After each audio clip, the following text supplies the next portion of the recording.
पुराने जमाने की बात है, जब दूर दूर तक फैली सल्तनतों में इंसाफ, समझदारी और अक्ल की बहुत कदर होती थी।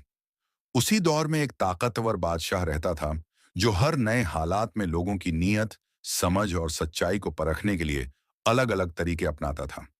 उस बादशाह की आदत थी कि वह अपनी रियाया में सबसे अक्लमंद लोगों को ढूंढकर उनसे मुश्किल मसलों का हल पूछता, ताकि वह जान सके कि कौन व्यक्ति बड़े कामों के लायक है। इसी चाहत ने एक दिन उसकी नजर एक मशहूर सौदागर की तरफ खींच ली। यह सौदागर अपनी समझदारी, ईमानदारी और व्यापारिक बारीकियों को संभालने की कला के लिए प्रसिद्ध था। लोग कहते थे कि वह हर उलझन को शांति और अक्ल से सुलझा लेता है। बादशाह ने जब यह बातें सुनी, तो उसके दिल में भी सच्चाई जानने की इच्छा जागी। बादशाह ने सोचा कि अगर यह सौदागर वास्तव में इतना ही अक्लमंद है, तो इसे परखना जरूरी है, क्योंकि असली अक्ल वही है जो मुश्किल वक्त में भी साथ दे, और सच्ची हिकमत वही है जो इम्तिहान में कायम रहे। यही सोच एक महत्वपूर्ण फैसले का कारण बनी। एक सुबह पूरे महल में यह ऐलान हुआ कि बादशाह एक बड़े इम्तिहान की तैयारी कर रहा है। हर खास आम व्यक्ति हैरान था कि आखिर ऐसा कौन सा इम्तिहान है जिसने पूरी सल्तनत में चर्चा छेड़ दी है। मगर असली मकसद सिर्फ सौदागर को परखना था। बादशाह ने अपने खास सिपाहियों को हुक्म दिया कि सौदागर को पूरे सम्मान के साथ दरबार में लाया जाए। सौदागर यह सुनकर हैरान तो हुआ, पर थोड़ा घबराया भी, क्योंकि बादशाह की बुलाहट अक्सर बड़ी परीक्षाओं का इशारा होती थी। फिर भी वह अल्लाह पर भरोसा करके चल पड़ा। जब सौदागर दरबार में पहुंचा, तो उसने देखा कि कमरा लोगों से भरा हुआ है। सभी निगाहें उसी पर थीं, जैसे हर कोई जानना चाहता हो कि बादशाह ने उसे क्यों बुलाया है। सौदागर ने आदर से सलाम किया और चुपचाप खड़े होकर बादशाह के आदेश का इंतजार करने लगा। बादशाह ने उसे गौर से देखा, जैसे वह उसके चेहरे से ही उसकी समझदारी को परखना चाहता हो। फिर धीरे से बोला कि तुम्हारी अक्ल और हिकमत के बारे में बहुत सुना है। अब मैं देखना चाहता हूं कि तुम वाकई मुश्किल वक्त में भी सही सोच रखते हो या नहीं। सौदागर ने नम्रता से जवाब दिया कि असली अकल वह है जो इंसान को घमंड से बचाए और अल्लाह की रजा के करीब ले जाए। बादशाह उसके जवाब से प्रभावित तो हुआ, पर पूरी तरह संतुष्ट नहीं हुआ। उसने ठान लिया था कि इम्तिहान ऐसा होना चाहिए जो सबके लिए मिसाल बने। बादशाह ने ऐलान किया कि अगले दिन सुबह सौदागर को एक ऐसा इम्तिहान दिया जाएगा जिसका हल केवल वही निकाल सकता है जिसके पास सच्ची हिकमत हो। पूरा दरबार जिज्ञासा में डूब गया। हर कोई समझ गया कि सौदागर का भविष्य अब इस आने वाली परीक्षा से जुड़ चुका है। अगली सुबह सूरज निकलने से पहले ही पूरा महल हलचल में डूब गया। दरबार को खास तौर पर सजाया गया, जैसे किसी बड़ी घटना का इंतजार हो। लोग दूर दूर से इकट्ठा होने लगे। सबकी निगाहें उसी इम्तिहान पर थीं जो आज सौदागर की किस्मत का असली फैसला करने वाला था। सौदागर वुजू करके दुआ पढ़ते हुए दरबार की तरफ रवाना हुआ। उसके दिल में घबराहट भी थी, लेकिन उसे भरोसा था कि सच्ची नीयत और अकल इंसान को कभी निराश नहीं करती। वह सोच रहा था कि बादशाह जरूर कोई कठिन काम देगा, मगर हल हमेशा अल्लाह आसान करता है। जब वह दरबार पहुंचा, तो बादशाह अपनी ऊंची सीट पर बैठा हर एक को ध्यान से देख रहा था। उसकी नजरें सौदागर पर ठहर गईं। माहौल गहरा और सन्नाटा भरा था, जैसे हर किसी की सांस थमी हो कि अब बादशाह क्या आदेश देने वाला है। बादशाह ने हाथ उठाकर दरबार को शांत किया, फिर सख्त लेकिन संतुलित आवाज में कहा कि आज सौदागर की अकल को परखने के लिए उसे एक मुश्किल काम दिया जाएगा। किसी को अंदाजा नहीं था कि यह काम कैसा होगा, पर सभी समझ रहे थे कि आसान तो बिल्कुल नहीं होगा। बादशाह ने अपने नौकरों को इशारा किया और कमरे में एक बड़ा भारी सा ताला लाया गया। ताले के साथ कोई चाबी नहीं थी।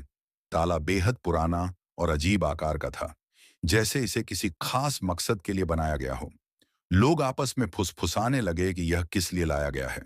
बादशाह ने कहा, यह ताला सालों से किसी ने नहीं खोला। न इसकी चाबी मिलती है, न इसे तोड़ा जा सकता है। तुम्हें इसे बिना नुकसान पहुंचाए खोलना होगा। यह सुनकर दरबार में हैरानी फैल गई। कई लोग सोच रहे थे कि यह काम असंभव है। सौदागर ने ताले को गौर से देखा। उसका दिमाग तेजी से चल रहा था।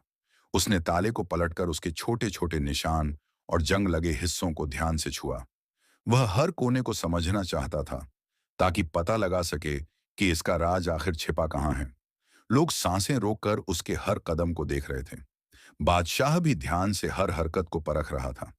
सौदागर ने कहा कि उसे थोड़ा समय चाहिए, ताकि वह ताले की बनावट और उसके पुराने ढांचे को समझ सके। बादशाह ने उसे समय दिया, लेकिन दरबार अभी भी तनाव से भरा था। सौदागर ने ताला कान से लगाकर उसकी हल्की आवाज सुनी, जैसे वह उसके अंदर छिपे हिस्सों को पहचानने की कोशिश कर रहा हो। फिर उसने जमीन से एक छोटा सूखा पत्ता उठाया और ताले की छोटी दरार में हल्के से डाला। यह तरीका सबके लिए अजीब था, पर वह शांत था। अचानक ताले में हल्की सी खटकी आवाज हुई। दरबार में फुसफुसाहटें फैल गईं। लोग चौंक गए कि क्या सच में ताले ने कोई प्रतिक्रिया दी है। सौदागर की आंखों में हल्की चमक आई, जैसे उसने राज का पहला सिरा पकड़ लिया हो। असली मोड़ अभी शुरू हुआ था। दरबार में सन्नाटा गहरा गया था। हर कोई यह सोच रहा था कि सौदागर ने सिर्फ सूखे पत्ते से क्या खोज लिया होगा। बादशाह भी आगे झुककर ध्यान से देख रहा था। उसे महसूस हुआ कि यह आदमी सिर्फ किस्मत से नहीं, बल्कि सूझबूझ से ताले के राज तक पहुंच रहा है। सौदागर ने ताले पर जमी धूल को फूंक कर हटाया। फिर उसने उंगलियों से ताले की सतह पर बने पुराने निशानों को महसूस किया। उसे जल्दी समझ आ गया कि यह ताला सामान्य तरीके से खुलने वाला नहीं है, बल्कि इसके अंदर कोई छिपा हुआ रहस्य काम कर रहा है। उसने ताला हल्के से हिलाया तो अंदर से बहुत धीमी आवाज आई, जैसे कोई छोटा सा ढीला हिस्सा अंदर घूम रहा हो। इससे उसे अंदाजा हुआ कि ताले की समस्या चाबी की नहीं, बल्कि उसके अंदर जमे रुके हिस्सों की है, जिन्हें चलाने के लिए ताकत नहीं, समझ चाहिए। सौदागर ने बादशाह की तरफ देखा और अनुमति लेकर ताले को थोड़ा धूप की ओर ले गया। धूप में ताला गर्म हुआ तो अंदर की जंग नरम होने लगी। लोगों ने यह तकनीक पहले कभी न देखी थी। सभी समझ रहे थे कि यह व्यक्ति ताला नहीं, बल्कि उसकी प्रकृति पढ़ रहा है। थोड़ी देर बाद उसने पत्ते को फिर उसी दरार में डाला। इस बार उसने पत्ते को बहुत हल्के से घुमाया। ताले के अंदर मौजूद जंग लगे हिस्से धीरे धीरे हिलने लगे। दरबार के लोग आश्चर्य से एक दूसरे को देखने लगे। यह तरीका किसी को समझ नहीं आ रहा था। धीरे धीरे ताले से हल्की खटर पटर की आवाज आने लगी, जैसे उसके अंदर की जमी रुकावटें ढीली हो रही हों। सौदागर के चेहरे पर आत्मविश्वास दिख रहा था। उसे पूरा भरोसा था कि ताकत की जगह दिमाग का इस्तेमाल ही इस पुराने ताले को खोलने का असली तरीका है। फिर उसने ताले को नीचे रखकर दोनों उंगलियों से बहुत ही हल्का दबाव डाला। उसके दबाते ही ताले ने अचानक क्लिक की आवाज की। पूरा दरबार एकदम उठ खड़ा हुआ। जगह जगह से आवाजें उठीं। क्या ताला सच में खुलने वाला है? सौदागर ने गहरी सांस लेकर ताले के ऊपरी हिस्से को पकड़कर ऊपर उठाया और सभी की आंखें फटी रह गईं। पुराना, अजीब सा, मुश्किल माना जाने वाला ताला बिना किसी जोर, बिना किसी हथियार, सिर्फ समझदारी से खुल गया था। यह नजारा देख हर कोई दंग रह गया। बादशाह की आंखों में गहरी चमक उभरी। उसने ऐसी समझदारी पहले कभी नहीं देखी थी। उसे महसूस हुआ कि सौदागर में सिर्फ अकल नहीं, बल्कि हालात को पढ़ने और चीजों को समझने की एक खास काबिलियत है, जो आम लोगों में बहुत कम देखने को मिलती है। बादशाह खड़ा हुआ और पूरे दरबार के सामने बोला कि यह सिर्फ ताला खुलना नहीं था, बल्कि अकल की ताकत का खुला सबूत था। लोग ताली बजाने लगे, लेकिन सौदागर शांत था, क्योंकि उसे मालूम था कि इम्तिहान अभी खत्म नहीं हुआ। यह तो बस शुरुआत थी। ताला खुलने के बाद दरबार में खुशी की आवाजें गूंज उठीं, लेकिन सौदागर ने तुरंत महसूस किया कि बादशाह की आंखों में अभी भी कोई नई योजना छिपी हुई है। साफ लग रहा था कि यह सिर्फ पहले चरण का इम्तिहान था। असली परीक्षा तो अभी आने वाली थी। बादशाह ने मुस्कुराकर कहा कि समझदारी सिर्फ चीजें खोलने से नहीं, बल्कि लोगों के दिल और हालात को समझने से साबित होती है। यह कहते ही उसने अपने सिपाहियों को इशारा किया। वे एक बड़ा भारी सा लकड़ी का डिब्बा लेकर आए, जिसे कपड़े से ढका गया था। डिब्बा रखने के बाद बादशाह ने कहा कि इस डिब्बे में कोई ऐसी चीज है जिसे सिर्फ अकल और गहरी नजर वाला व्यक्ति पहचान सकता है। दरबार में खुसर पुसर शुरू हो गई। कोई सोच रहा था कि इसमें खजाना होगा, कोई डर रहा था कि शायद कोई खतरा छिपा हो। सौदागर शांति से खड़ा रहा। उसने सोचा कि जो भी अंदर है, उसे बिना खोले समझने की क्षमता ही असली हिकमत मानी जाएगी। बादशाह की उम्मीदें बढ़ चुकी थीं और दरबार वालों की नजरें सौदागर के हर कदम पर टिक गईं। बादशाह ने कहा, तुम्हें इस डिब्बे के अंदर मौजूद चीज का अंदाजा लगाना है, लेकिन तुम इसे खोल नहीं सकते। ये सुनते ही कई लोग घबरा गए। बिना खोले किसी वस्तु का पता लगाना आसान नहीं था। यह वाकई असली परीक्षा थी। सौदागर ने डिब्बे के चारों तरफ घूमकर उसकी महक, वजन और हल्की हलचल को परखा। उसने डिब्बे पर कान लगाकर बहुत ध्यान से भीतर की सरसराहट सुनी। उसके चेहरे पर गहरी सोच झलक रही थी, जैसे वह हर आवाज को किसी सुराग से जोड़ने की कोशिश कर रहा हो। कुछ देर बाद उसने डिब्बे को हल्का सा हिलाया। अंदर से नरम खड़कने की आवाज आई। वह आवाज ऐसी थी जैसे कोई नाजुक चीज हिलते ही एक दूसरे से टकराती हो।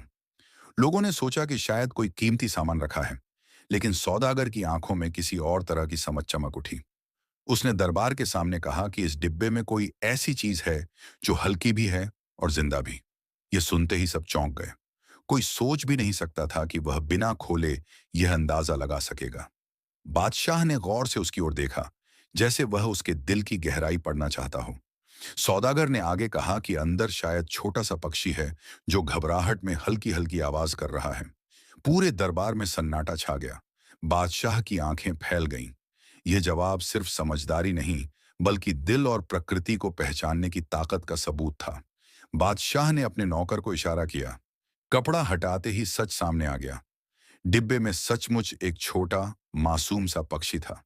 दरबार हैरान रह गया। यह देखकर बादशाह के चेहरे पर वह सम्मान झलक उठा, जो सिर्फ सच्चे अक्लमंद को मिलता है। लेकिन असली मोड़ अभी बाकी था।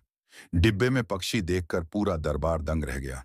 लेकिन बादशाह की आंखों में अब भी कोई गहरी चुनौती बाकी थी। उसने महसूस किया कि सौदागर सिर्फ अक्लमंद नहीं, बल्कि इंसानियत और नजाकत भी समझता है। इसलिए उसने फैसला किया कि अब अंतिम, सबसे कठिन परीक्षा ली जाएगी।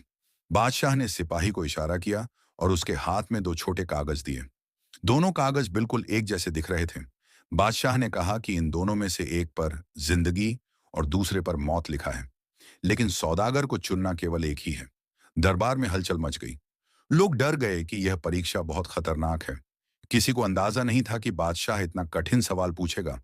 हर कोई सोच रहा था कि अगर सौदागर गलत कागज चुन ले तो नतीजा बेहद भयानक होगा। बादशाह ने कहा, तुम्हें बिना खोले यह बताना है कि तुम्हारी किस्मत किस कागज में है। यह सुनते ही दरबार फिर शांत हो गया।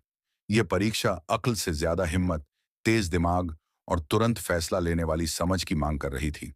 हर निगाह सौदागर पर टिक चुकी थी। सौदागर ने दोनों कागजों को ध्यान से देखा। वे बिल्कुल एक जैसे थे। किसी निशान, किसी फर्क, किसी संकेत का पता नहीं था। यह समझ आया कि बादशाह ने जानबूझकर दोनों बराबर बनाए हैं ताकि अंदाजा लगाना असंभव हो जाए। लेकिन सौदागर संतुलित खड़ा रहा। उसने कागजों को नहीं छुआ, बस बादशाह के चेहरे को ध्यान से देखा। उसे तुरंत एहसास हुआ कि असली परीक्षा कागजों की नहीं है, बल्कि फैसले की बुद्धिमानी की है। उसे ऐसा रास्ता चुनना था जो हकीकत को खुद सामने ला दे। सौदागर ने मुस्कुराते हुए कहा, बादशाह सलामत, मैं एक तरीका अपनाता हूं। वह आगे बढ़ा, एक कागज उठाया और अचानक उसे अपने हाथ में मसल कर टुकड़े टुकड़े कर दिया। पूरा दरबार दहशत में आ गया। सबने सोचा कि यह तो खुद को मुसीबत में डाल रहा है।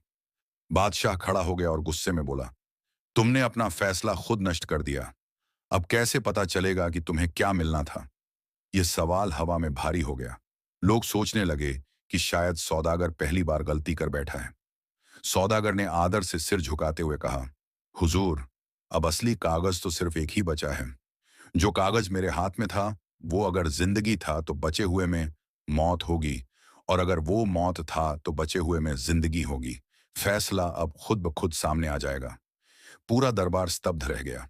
बादशाह की आंखों से हैरानी हटकर सम्मान उभर आया। उसने तुरंत बचा हुआ कागज खोला। उस पर मौत लिखा था। इसका मतलब था कि सौदागर ने अपने लिए जिंदगी चुन ली थी। यह बुद्धिमानी पूरे दरबार के लिए एक सबक बन गई। दरबार में फैल चुकी खामोशी अचानक सम्मान में बदल गई। लेकिन सौदागर ने महसूस किया कि बादशाह की आंखों में अभी भी एक गहरी चमक है, जैसे कोई छिपी बात कहने को तैयार हो। सभी को लगा कि इम्तिहान खत्म हो गया, लेकिन असली रहस्य तो अब सामने आने वाला था। बादशाह ने गहरी सांस लेकर कहा, सौदागर, यह परीक्षा सिर्फ तुम्हारी अकल की नहीं थी, यह परीक्षा मेरे अपने दिल की भी थी। दरबार हैरान हो गया। कोई समझ नहीं पा रहा था कि बादशाह अचानक अपने बारे में क्यों बात करने लगा। माहौल और गंभीर होता गया। बादशाह ने आगे कहा, मैंने इन कागजों पर जिंदगी और मौत नहीं लिखा था, दोनों कागजों पर मौत ही लिखा था। यह सुनते ही हर कोई दंग रह गया। लोग सोचने लगे कि अगर दोनों में मौत थी तो सौदागर कैसे बच गया। यह बात सबके लिए झटका थी। सौदागर की आंखों में हल्की मुस्कान बनी रही। बादशाह ने कहा, मैं देखना चाहता था कि मुश्किल हालात में इंसान किस तरह अपनी अकल का इस्तेमाल करता है। तुमने रास्ता खुद बनाया, किस्मत खुद तय की और सबसे बढ़कर निराशा के आगे झुके नहीं। पूरे दरबार को अब बात समझ आने लगी। सौदागर ने कागज के टुकड़े कर दिए, जिससे बचा हुआ कागज ही फैसला करने का जरिया बन गया। वह चाहे सच कुछ भी हो, नतीजे को अपने पक्ष में मोड़ने का रास्ता उसने खुद निकाला। यह सबसे ऊंची समझदारी थी। बादशाह ने कहा, आज से तुम सिर्फ एक सौदागर नहीं, बल्कि मेरे राज्य के सलाहकार हो। तुम्हारी अकल, सब्र और असल हिकमत ने यह साबित कर दिया कि बड़े फैसले ताकत से नहीं, समझ से लिए जाते हैं। ये घोषणा सुनकर दरबार में तालियां गूंज उठीं। सौदागर ने विनम्रता से सिर झुकाया और कहा कि हर चीज की असली ताकत अल्लाह की दी हुई बुद्धि और भरोसे में है। उसने कहा कि इंसान तभी सफल होता है जब वह हालात से डरकर रास्ता न छोड़े, बल्कि समझदारी से हर मुश्किल को आसान बना ले। बादशाह ने पक्षी वाले डिब्बे की ओर इशारा करते हुए कहा कि जिसने एक नाजुक जीव की फड़फड़ाहट पहचान ली, वही इंसानों की जरूरतें भी समझ सकता है। जो इंसान दिलों की आवाज सुन ले, वही हिकमत वाला कहलाने के लायक होता है। उस दिन पूरा दरबार सौदागर की इज्जत में खड़ा हो गया। हर कोई जान गया कि अक्ल का मतलब चालाकी नहीं, बल्कि सोच की पवित्रता, फैसले की समझदारी और हालात को सही दिशा में मोड़ने की क्षमता है। इसी वजह से सौदागर पूरे राज्य में मिसाल बना दिया गया। कहानी के अंत में बादशाह ने कहा, किस्मत लिखी होती है, पर अक्ल उसका दरवाजा खोलने की चाबी है। और यही इस कहानी का सबक बना। जो इंसान मुश्किल में घबराता नहीं, बल्कि दिमाग से रास्ता बनाता है, अल्लाह उसी की मदद करता है।